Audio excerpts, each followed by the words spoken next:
Hey guys, for more videos on digital marketing, please subscribe to my YouTube channel and press the bell icon. Hello friends, मैं उदित। आज इस video में हम discuss करेंगे white hat SEO, black hat SEO and grey head SEO के बारे में। तो थोड़ा सा डेफिनेशन से स्टार्ट करते हैं। तो अगर मैं गूगल पे ही चलूँ तो वाइट हेड एसईओ एंटर, तो नॉर्मली आपको डेफिनेशन से थोड़ा सा समझ में आ जाएगा। Whitehead SEO refers to any practice that improves your search ranking on search engine result page while maintaining the integrity of your website and staying with the search engine's terms of service.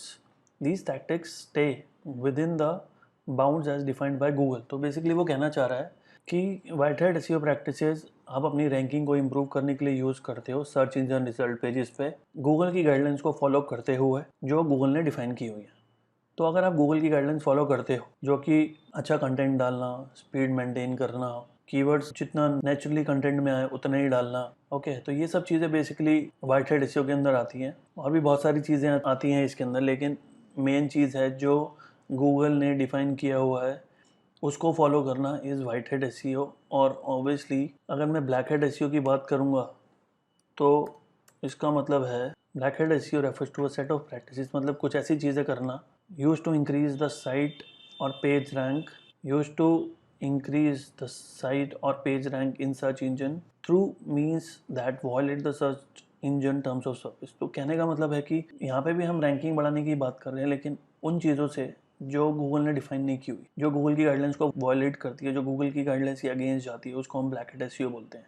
Okay, तो इसमें एक तीसरी चीज़ भी है जिसको हम grey head SEO बोलते हैं। ग्रे हेड का मतलब मिक्स ऑफ बोथ, कुछ वाइट हेड कुछ ब्लैक हेड, ओके, दोनों का मिक्स को बोलते हैं ग्रे हेड एसईओ, जिसमें कुछ चीज़ें वाइट हेड की करी जाती हैं, कुछ चीज़ ब्लैक हेड की करी जाती हैं, तो उसको हम ग्रे हेड एसईओ भी बोलते हैं। ठीक है, तो बेसिकली गाइडलाइन जो फॉलो करेगा वो वाइट हेड एसईओ, गाइडलाइंस बिल्कुल फॉलो नहीं करेगा वो ब्लैक हेड एसईओ, जो दोनों का मिक्स एंड मैच यूज़ करेगा वो ग्रे हेड एसईओ। तो चलो थोड़ा सा और डिटेल में बात करते हैं। जैसे ब्लैक और वाइट के बारे में बात करते हैं, तो black hat SEO refers to the use of aggressive SEO techniques. ठीक है, एग्रेसिव एज इन मतलब गूगल ने बोला कि लिंक्स बनाओ तो एक पेज पे लिंक बनाने होते हैं। मतलब ऐसा नहीं है कि आप एक दिन में बैठ के हज़ारों लिंक बना सकते हो। तो अगर हज़ारों लिंक बनाते हो तो गूगल, मैंने पहले बताया आपको कि लिंक्स का मतलब है रेफरेंस, और एक दिन में अगर कोई इतने सारे रेफरेंस क्रिएट करता है तो वो एक ह्यूमनली प्रैक्टिस नहीं लगती। मतलब ऐसा नहीं लगता कि किसी ह्यूमन ने बनाया, ऐसा लगता है कि किसी मशीन ने बनाया। ठीक है, तो फिर वो एसईओ फ्रेंडली नहीं है। तो black hat SEO refers to the use of aggressive SEO techniques and strategies that focus only on search engines. तो लिंक बनाने का हमारा पर्पस क्या है? ठीक है, कंटेंट डाला, कीवर्ड्स भर दिए उसके अंदर, क्योंकि गूगल हमें पता है कि कंटेंट में कीवर्ड्स भी देखता है, कंटेंट रेलिवेंसी भी देखता है। तो बहुत सारे लोग गूगल को मैनिपुलेट करने के लिए, दिखाने के लिए कि हमने बहुत सारा कंटेंट डाला हुआ, हमने बहुत सारे कीवर्ड्स डाले हुए, हमारे बहुत सारे लिंक्स हैं, और उससे उनको रैंक मिल जाते हैं। लेकिन जब गूगल एनालाइज करता है कि कुछ टाइम पहले जब वो आया था तो लिंक्स बिल्कुल भी नहीं थे, साइट भी नहीं थी ये, फिर नेक्स्ट टाइम आया तो साइट थी, और उसके नेक्स्ट टाइम आया तो कुछ ही दिन में हज़ारों लिंक्स बन गए। तो ऐसी जो प्रैक्टिसेस वो गूगल चेकआउट करता है तो फिर उसको थोड़ा सस्पिशियस होता है वहाँ पे कि मतलब एक नॉर्मल वेबसाइट इतनी जल्दी लिंक्स भी नहीं बना सकती, इतने सारे पेजेस भी नहीं होते। तो बहुत सारी चीज़ें हैं जो उसको देखता है कि कुछ नेगेटिव है तो साइट को फिर पेनलाइज कर देता है। It is more frequently use by those who are looking for a quick financial return on their website. तो ये बेसिकली वो लोग यूज़ करते हैं, जैसे बहुत सारी इंडस्ट्रीज़ हैं जिनको ब्रांड से कोई लेना देना नहीं है, जिनको ऐसा कुछ नहीं है कि मुझे लॉन्ग रन में अपना ब्रांड बिल्डिंग करनी है। उनको तो होता है कि बस जो प्रोडक्ट है फटाफट उसकी सेल बढ़े, और अगर फिर गूगल पेनलाइज कर भी देगा, साइट को सर्च इंजन से हटा भी देगा, तो कोई फर्क नहीं पड़ता, नई वेबसाइट बना लेंगे, उस पर फिर से ब्लैक हैट एसईओ करेंगे, फिर से ऊपर आ जाएंगे, फिर सेल होगी, फिर पेनलाइज हो जाएगा तो फिर नहीं बना लेंगे। तो बेसिकली क्या है, हर बार जब साइट चेंज होगी तो ना तो डोमेन नेम सेम मिलेगा एक टाइम पे आके, और एक मतलब रेपुटेशन कभी नहीं बन पाएगी। तो बेसिकली जिनको एक बिजनेस से अपनी एक रेपुटेशन बनानी है लंबे टाइम में, तो उनको करना चाहिए वाइट हेड एसईओ। लेकिन जिनको ब्रांडिंग से कोई लेना देना नहीं है वो ब्लैक हेड एसईओ कर सकते हैं। क्विकली रिजल्ट्स आते हैं और क्विकली आपकी साइट पेनलाइज भी होती है। वाइट हेड एसईओ में on the other hand time तो लगता है टॉप पे आने में, क्योंकि आप लीगली सब काम करोगे तो आपको पता है टाइम लगता ही है। इलीगली करोगे तो हर चीज़ बहुत क्विकली हो जाती है। तो लीगली करने में टाइम तो लगता है, लेकिन जब आप प्रॉपर गूगल की गाइडलाइंस को फॉलो करके टॉप पे आओगे तो गूगल आपको नीचे नहीं लेके आएगा, आप उधर स्टे करोगे। ऐसी रैंकिंग सबको चाहिए होती है, टॉप पे सिर्फ जाके टच थोड़ा करना है, हमें तो टॉप पे रहना है। तो अगर टॉप पे पहुंचने के लिए और टॉप पे रहने के लिए आपको वाइट हेड एसईओ यूज़ करना पड़ेगा। ब्लैक हेड से वो चीज़ पॉसिबल नहीं है। तो white hat SEO refers to the usage of optimisation strategies and top tactics that focus on a human audience. जैसे मैंने शुरू से ही बताया है कि हर चीज़ गूगल को दिमाग में रख के नहीं, ऑडियंस को दिमाग में रख के बनाओ। कंटेंट भी ऑडियंस के हिसाब से, डिज़ाइन भी ऑडियंस के हिसाब से, कीवर्ड्स भी कंटेंट में ऐसे डालना है कि नेचुरल लगे, ना कि यूज़र को लगे यार ये तो हर दूसरी लाइन में कीवर्ड आ रहा है। तो जब तक आपकी सब चीज़ें बहुत नेचुरल होंगी, यूज़र फ्रेंडली होंगी, चाहे वो डिज़ाइन हो, चाहे वो स्पीड हो, चाहे वो कंटेंट हो, तो सब चीज़ें गूगल भी आपको वैल्यू देगा, अदरवाइज़ नहीं देगा। तो हर चीज़ ह्यूमंस के हिसाब से बनानी है, ना कि किसी मशीन के हिसाब से। And completely follow search engine rules, और उसको ज़्यादा प्रेफरेंस मिलती है जो गाइडलाइंस को फॉलो करता है। It improves your search performance on the search engine result page, improve करेगा while maintaining the integrity of your website. ठीक है, तो वेबसाइट भी सेफ रहेगी और रैंकिंग भी बढ़ेगी। वहाँ पे रैंकिंग तो बढ़ेगी लेकिन वेबसाइट सेफ नहीं है, क्योंकि वो कभी भी पैनलाइज हो सकती है। तो इन चीज़ों को ध्यान में रखने की ज़रूरत है। फिर ब्लैक हेड के अंदर, जैसे मैं पहली टेक्निक के बारे में बात कर रहा हूँ, हम लेटर ऑन ब्लैक हेड के अंदर पूरा एक हमारा मॉड्यूल है जिसके अंदर हम अराउंड 30-40 टेक्निक्स के बारे में बात करेंगे। तो अभी यहाँ पे कुछ टेक्निक्स दी हुई हैं तो उसके बारे में बात करते हैं। Hidden text. अब जैसे क्या होता है कि कई बार क्या होता है, हम अपनी वेबसाइट में कीवर्ड्स डालने के लिए नॉर्मली कंटेंट डालना पड़ता है, लेकिन ब्लैक हेड एसईओ वाले जो है वो कंटेंट नहीं डालते हैं, वो कीवर्ड्स के ही बड़े बड़े पैराग्राफ्स बना के डाल देते हैं। अब कीवर्ड्स के पैराग्राफ यूज़र पढ़ के करेगा क्या? तो वो लोग क्या करते हैं, कीवर्ड्स के पैराग्राफ का जो कलर होता है, जो टेक्स्ट का कलर होता है, उसको बैकग्राउंड कलर से मैच कर देते हैं, तो वो एक्चुअली यूज़र को दिखता ही नहीं। लेकिन जब गूगल साइट पे आता है, बैकएंड पे जाता है, तो वहाँ पे उसको सब दिखता है। तो वो दिखता है अच्छा बहुत सारे कीवर्ड, तो चलो इस साइट को वैल्यू देता हूँ। लेकिन लेटर ऑन जब गूगल ने रियलाइज़ किया कि यार ये बहुत सारे लोग ऐसा कर रहे हैं, साइट तो मैं ऊपर दिखा रहा हूँ इनकी, लेकिन यूज़र सेटिस्फाई नहीं हो रहा है इनकी साइट से, यूज़र स्टे नहीं कर रहा है इनकी साइट पे। तो फिर गूगल ने एनालाइज किया होगा साइट को, तो फिर उसने देखा कि बहुत सारे लोगों ने यूज़र से छुपा के सिर्फ मुझे दिखाने के लिए हिडन टेक्स्ट डाला हुआ है। ठीक है, एक एग्जाम्पल दिखाता हूँ आपको।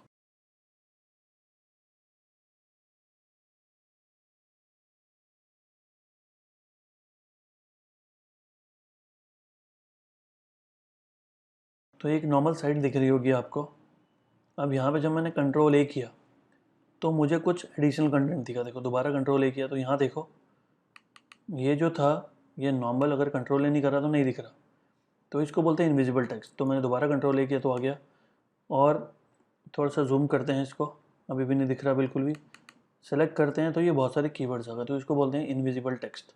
और आप देख रहे हो कि टेक्स्ट में क्या है, ओनली एंड ओनली कीवर्ड्स। तो ये चीज़ आपको पेनलाइज करवा सकती है, तो ये चीज़ बिल्कुल नहीं करनी। दूसरी चीज़, जैसे हम वेबसाइट बनाते हैं, फिर हम कीवर्ड रिसर्च करते हैं, और फिर हम अपने पेज पे अलग अलग जगह पे कीवर्ड्स डालते हैं। तो कुछ कीवर्ड्स जो हैं वो हम हेड सेक्शन में डालते हैं, कुछ चीज़ें हम बॉडी सेक्शन में डालते हैं। तो हेड सेक्शन में एक चीज़ डलती है जिसको बोलते हैं मेटा टैग। मेटा टैग्स में 3 चीज़ें होती हैं जिसको बोलते हैं टाइटल, डिस्क्रिप्शन और कीवर्ड्स।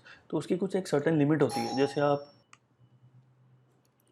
गूगल पे जाके कुछ भी सर्च करते हो,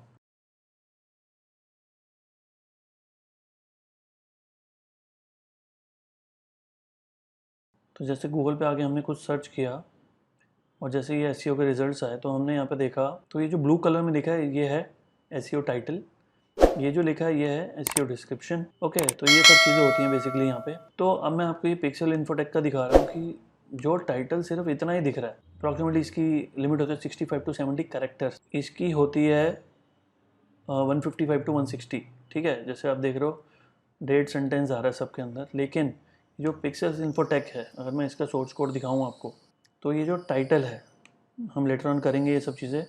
तो टाइटल आप देखो कीवर्ड से भरा हुआ है, फिर मेटा कीवर्ड्स कीवर्ड से भरा हुआ है, फिर कीवर्ड्स दो दो बार डाला हुआ है, फिर कीवर्ड से भरा हुआ है, और फिर मेटा डिस्क्रिप्शन, फिर कीवर्ड से भरा हुआ। तो अब देख रहे हो कीवर्ड्स ही कीवर्ड्स हैं। लेकिन अगर मैं आपको अपनी वेबसाइट दिखाऊं,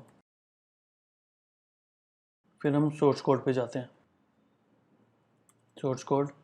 अब आप देखो टाइटल जितना रिक्वायर्ड है उतना ही लिखा हुआ है, कीवर्ड्स जितना रिक्वायर्ड है उतना ही लिखा हुआ है, मेरा डिस्क्रिप्शन जितना वहाँ पे आ रहा है उतना ही लिखा हुआ है। तो ये तीनों चीज़ें ख़त्म हो गई इतने में। लेकिन इस वेबसाइट में आप देखो, यहाँ से शुरू हो रही है और यहाँ तक, तो इसको बोलते हैं कीवर्ड स्टफिंग। तो ऑब्वियसली नहीं करनी है आप लोगों ने, करोगे तो साइट फिर पेनलाइज हो सकती है। तो हिडन टेक्स्ट भी नहीं होना चाहिए और कीवर्ड स्टफिंग भी नहीं होनी चाहिए।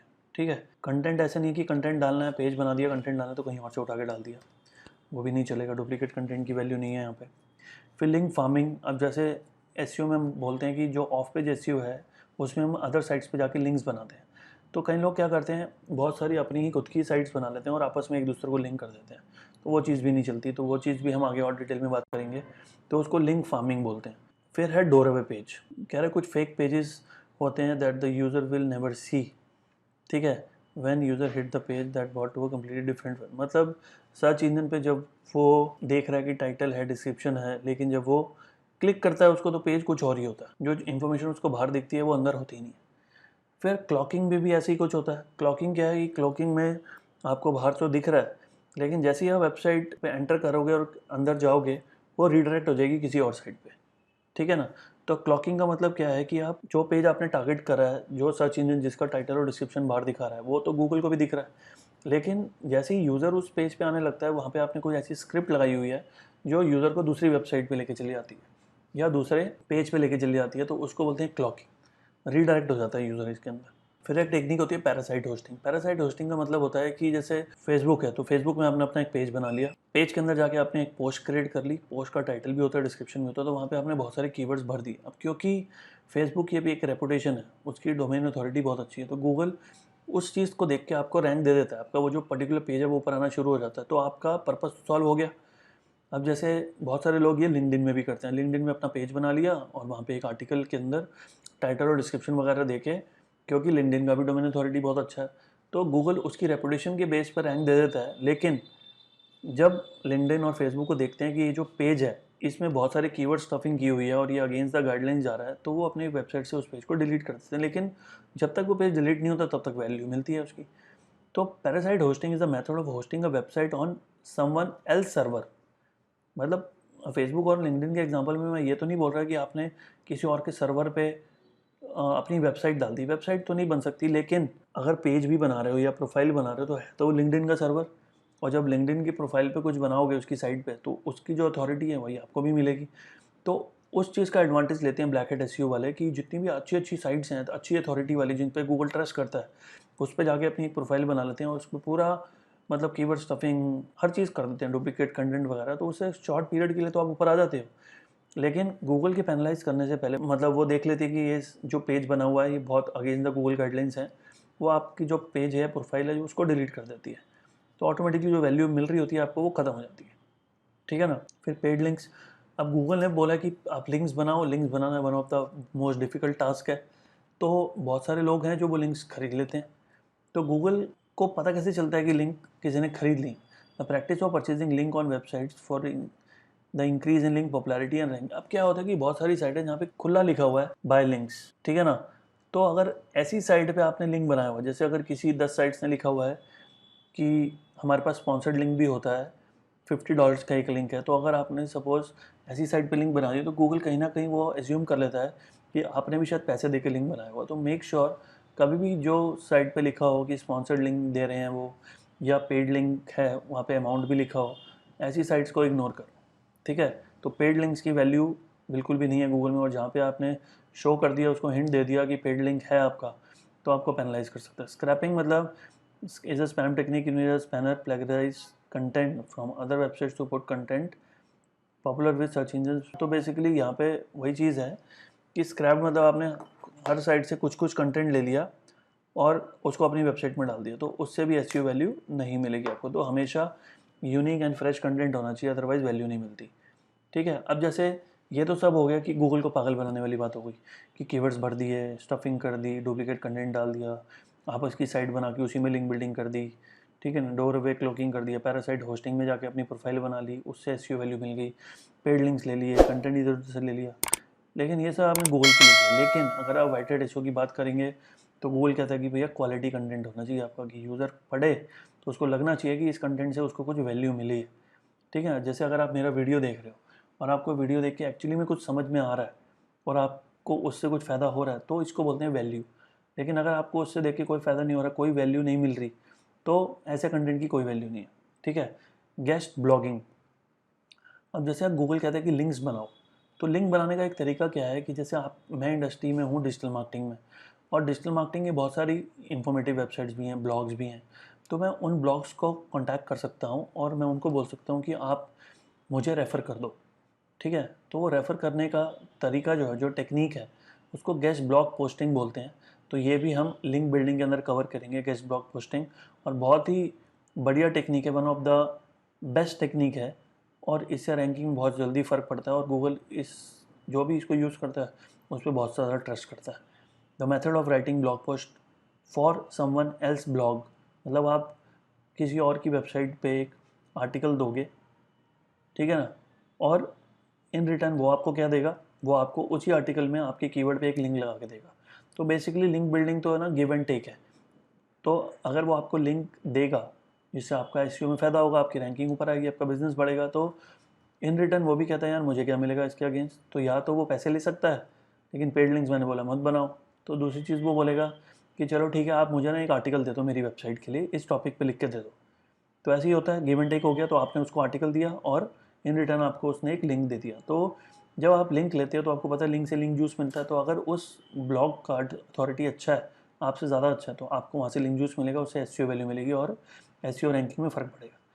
लिंक बेट, ये भी बहुत अच्छी टेक्निक होती है, ये भी आगे हम कवर करेंगे जब हम एसईओ टर्म्स के बारे में बात करेंगे। फिर इंप्रूविंग कंटेंट, मतलब एक बार ऐसे नहीं कि कंटेंट डाल दिया तो बस हो गया, उसको और इम्प्रूव करते रहो, अपडेट करते रहो। वेबसाइट अगर डिफरेंट ब्राउज़र में कंपैटिबल नहीं है, मोबाइल फ्रेंडली नहीं है, यूजेबिलिटी इश्यूज़ आ रहे हैं, तो रीडिज़ाइन करो उसको। फिर जब भी वेबसाइट बनानी है या कुछ भी काम करना है, मेरे अकॉर्डिंगली आप जब तक रिसर्च और एनालाइज नहीं करोगे अपने कॉम्पिटिटर्स को, या जो सेम फील्ड में है अदर कंट्रीज़ में या अदर एरियाज़ में, तो ग्रो नहीं कर पाओगे कभी आप। तो ये सब चीज़ें बहुत इंपॉर्टेंट है। तो गूगल जब भी आए तो उसको लगना चाहिए कि यार कुछ ऐसा प्रोवाइड कर रहे हो आप जो बाकी लोग नहीं कर रहे, तो उसकी वजह से आपको वो रैंक देगा। ठीक है। फिर जो मैंने आपको बताया अभी, जो टाइटल है, डिस्क्रिप्शन है, तो वो टाइटल और डिस्क्रिप्शन कहाँ आता है, जब आप गूगल में कुछ सर्च करते हो। तो अगर आपको लग रहा है कि यार जो टाइटल और डिस्क्रिप्शन आपने डाला है, आप टॉप पे तो आ रहे हो, लेकिन वो टाइटल डिस्क्रिप्शन उतना अच्छा नहीं है कि लोग उससे कन्विंस हो रहे हैं, अट्रैक्ट हो रहे हैं और क्लिक करके आ रहे हैं, तो आपको टाइम टू टाइम उसको चेंज करते रहना चाहिए। फिर इंटरनल लिंकिंग की बात करें, ये भी बहुत इंपॉर्टेंट है। जैसा विकीपीडिया में जाते हो तो कुछ कंटेंट पढ़ते हो, कितने सारे लिंक्स लगे होते हैं। तो वो लिंक्स क्या होते हैं, वो भी रेफरेंस है। अगर आप एक कंटेंट पढ़ रहे हो, व्हाट इज़ एसईओ, उसमें आगे लिंक जूस, तो लिंक जूस पे लिंक लगा रखा है उसने, वो ले जाएगा लिंक जूस पे। फिर लिंक जूस के अंदर वो बताएगा कि डू फॉलो से लिंक जूस मिलता है, नो फॉलो से नहीं मिलता, तो वो बताएगा डू फॉलो और नो फॉलो क्या होते हैं। ठीक है। अगर वो बोलेगा नो फॉलो लिंक बनाते हो लेकिन उस साइड पर ट्रैफिक भी होना चाहिए, तो वो बताएगा ट्रैफिक किसको बोलते हैं। तो इंटरनल लिंकिंग वेबसाइट में क्यों दी जाती है कि उससे भी आप यूज़र को हेल्प करो। अगर कोई यूज़र आपकी वेबसाइट में कोई कंटेंट पढ़ने आ रहा है, तो अगर आपको लगता है कि कुछ कुछ जो चीज़ें हैं, कुछ कुछ टर्म्स हैं, कुछ कुछ फ्रेजेज़ हैं जिसके बारे में वो जानना चाहेगा यूज़र, तो अगर वो जानना चाहेगा तो वो वहाँ से कॉपी करके गूगल में जाके पेस्ट करके फिर ढूंढेगा। उससे बढ़िया है कि आप ही उसको लिंक लगा दो एक अच्छी वेबसाइट ढूंढ के वहाँ पे। तो अगर आप गूगल की नज़र में अच्छा बनना चाहते हो तो आपको यूज़र की इन एनी वे हेल्प करनी पड़ेगी। इंटरनल लिंकिंग एक बहुत अच्छी टेक्निक है। बेस्ट यूज़र एक्सपीरियंस, तो यूज़र एक्सपीरियंस भी पता चलता है हमें। हम एक टूल अपनी वेबसाइट के साथ इंटीग्रेट करेंगे जिसका नाम होता है गूगल एनालिटिक्स। एनालिटिक्स हमें बताएगा कि कितने लोग आते ही जा रहे हैं, किस पेज से आ रहे हैं, किस पेज से जा रहे हैं, ठीक है ना, और किस पेज पे ज़्यादा ट्रैफिक आ रहा है। तो वो बहुत सारी चीज़ें हैं। तो हम यूज़र एक्सपीरियंस की बात करेंगे। अगर यूज़र एक्सपीरियंस अच्छा हो रहा है तो गूगल में ऑटोमेटिकली हमारी रैंक बढ़ेगी। अगर यूज़र एक्सपीरियंस अच्छा नहीं है, बाउंस रेट बहुत ज़्यादा है हमारी वेबसाइट में, कोई एंगेज ही नहीं हो रहा, कोई एक्शन नहीं ले रहा, क्लिक ही नहीं कर रहा, तो फिर गूगल इसको नेगेटिव कंसिडर करता है और आपकी वेबसाइट को नीचे ले जाएगा। लॉन्ग टर्म स्ट्रेटजी, अब एसईओ की बात करें तो एसईओ ब्लैक हेड की तरह नहीं है कि स्काई रॉकेट की तरह रैंक आ गई और स्काई रॉकेट की तरह ही नीचे आ गए। ठीक है। अब मैंने पहले ही बताया आपको कि अगर आप एसईओ में गूगल की गाइडलाइंस फॉलो करोगे, और एसईओ और पीपीसी में भी डिफरेंस बताया था आपको कि एसईओ एक स्लो प्रोसेस है, पीपीसी एक इमीडिएट प्रोसेस है, क्योंकि आप पैसे दे रहे हो और दो चीज़ों में से एक तो देना पड़ेगा। एसईओ टाइम मांगता है, पीपीसी पैसा मांगता है। तो अगर पैसे हैं तो पीपीसी कर लो, और पैसे नहीं हैं तो टाइम ही देना पड़ेगा। और टाइम मतलब इसकी कोई वैल्यू तो बहुत है, लेकिन कोई प्राइस नहीं है। मतलब अगर मैं अपना एसईओ खुद कर रहा हूँ या मैं किसी और से करा रहा हूँ, तो देखो मैं अपना टाइम दे रहा हूँ तो मेरे पैसे बच रहे हैं, लेकिन अगर मेरे बजाय कोई और टाइम देगा तो उसके पैसे लेगा। तो टाइम की भी अपनी एक वैल्यू होती है। तो कितना टाइम लगेगा आपको टॉप पे आने में, वो डिपेंड करेगा कि आपकी इंडस्ट्री में कितने लोग हैं, कितना कंपटीशन है, और दूसरी चीज़ आप जिससे एसईओ करवा रहे हो वो कितना टैलेंटेड है, कितना स्किलफुल है, कितने साल से वो काम कर रहा है, कितने प्रोजेक्ट्स पे कर चुका है, क्या आपके जैसा प्रोजेक्ट उसने पहले किया हुआ है, उसको कीवर्ड रिसर्च कितने अच्छे से आती है, उसको कॉम्पिटिटर को एनालाइज करना कितने अच्छे से आता है, उसको स्ट्रैटेजी बनाना कितने अच्छे से आता है। तो वो डिपेंड करेगा आपकी रैंकिंग पे। हो सकता है कि आप एसईओ करवा रहे हो और मे भी चीप के चक्कर में जब आपने सस्ते से कराया तो बहुत सारी चीज़ें उसने गलत कर दी। उसने भी सोचा यार रैंक नहीं आ रही, रैंक नहीं आ रही, चलो कीवर्ड्स ज़्यादा डाल देता हूँ, 40 बार डाले मैं 60 बार डाल देता हूँ। कंटेंट यार और डालना पड़ेगा, कीवर्ड्स बढ़ाए हैं, तो अब अपने बॉस को बोलूँगा तो वो तो मना कर देगा, तो चलो दूसरी साइड से उठा के डाल देते हैं। ठीक है। तो बहुत सारे लोग जल्दी जल्दी के अंदर बहुत सारी गलतियाँ कर देते हैं, तो वो चीज़ें बिल्कुल नहीं करनी। SEO is a game of patience. सब्र रखोगे और ढंग से काम करोगे, चीज़ों को एनालाइज करके अपनी वेबसाइट में इंप्लीमेंट करोगे, तो चीज़ें अपने आप होती जाएंगी और अगर आप जल्दी जल्दी चाहते हो तो जल्दी करोगे तो गिर जाओगे। अगर जल्दी भी करनी है और गिरना भी नहीं है तो फिर तो पीपीसी कर लो, वो ज़्यादा बढ़िया है। ठीक है, अदरवाइज एसईओ में कोई जल्दी नहीं है, एसईओ अपना टाइम लेता है। और क्योंकि जैसे मैंने बताया था कि गूगल एक टूल है, एक एप्लीकेशन है जो विद टाइम अपने आप को अपडेट करता रहता है, तो आप जो आज ऊपर आ रहे हो कभी भी फिर नीचे जा सकते हो सकता है जो चीज़ आप फॉलो कर रहे थे, जिसको गूगल वैल्यू दे रहा था, आज उसने नए अपडेट में निकाल दिया कि इससे वैल्यू नहीं मिलेगी। तो जो चीज़ आपने करी थी वो आपके लिए पॉजिटिव से नेगेटिव हो गई, तो वो चीज़ आपको अब हटानी पड़ेगी। और नई जो चीज़ है वो तो गूगल कभी नहीं बताता कि ये करो, गूगल तो ये बताता है कि ये मत करो। तो ये जो इतनी सारी गाइडलाइंस हैं कि ये करो ये मत करो, ये तो इतने सालों से जब गूगल चल रहा है 1997 से 2020 तक, तो बहुत सारे जो एक्सपर्ट्स हैं वो एनालाइज करते हैं चीज़ों को, गूगल को मतलब वो रीड करते हैं कि किस चीज़ से वैल्यू मिल रही है, किस चीज़ से नहीं मिल रही। उनकी खुद की बहुत सारी साइट्स होती हैं, बहुत सारे क्लाइंट्स की वेबसाइट होती हैं, उनको पता है कि इसके लिए हम क्या कर रहे हैं जिससे वैल्यू मिल रही है, जिसके लिए हम क्या नहीं कर रहे हैं उससे वैल्यू नहीं मिल रही। तो ये हिट एंड ट्रायल चलता है। और उन्होंने क्योंकि अपना ब्लॉग भी बनाया हुआ है तो वो लोग ब्लॉग में शेयर करते हैं, हम लोग वहाँ से सारे अपडेट्स ले लेते हैं। तो ये तरीका होता है बेसिकली एसईओ का। तो गूगल कभी ये नहीं बताता कि ये करो, गूगल ये बताता है कि ये मत करो। तो बहुत सारी चीज़ें हैं जो बहुत सारे लोग आर्टिकल्स पढ़ के करते हैं, ठीक है ना। लेकिन हर किसी का अपना एक्सपीरियंस होता है। अब जैसे 10 ब्लॉगर्स हैं, वो हर कोई अलग अलग अपना एक्सपीरियंस शेयर कर सकता है, लेकिन over the period of time आपको ये भी एनालाइज करना है कि यार किसको फॉलो करूँ किसको ना करूँ, किसकी इन्फॉर्मेशन काम करे। सिर्फ पढ़ने से कुछ नहीं होता। एसईओ पढ़ो और साथ साथ इंप्लीमेंट करो। इंप्लीमेंट नहीं करोगे तो कुछ फ़र्क नहीं पड़ेगा, ठीक है। तो SEO is a game of practice. तो जितना ज़्यादा एक्सपोजर लोगे, काम करोगे, डिफरेंट वेबसाइट्स पे काम करोगे, उतना ज़्यादा है, ठीक है। तो ये बेसिकली डिफरेंस था ब्लैक हेड और वाइट हेड के बीच में।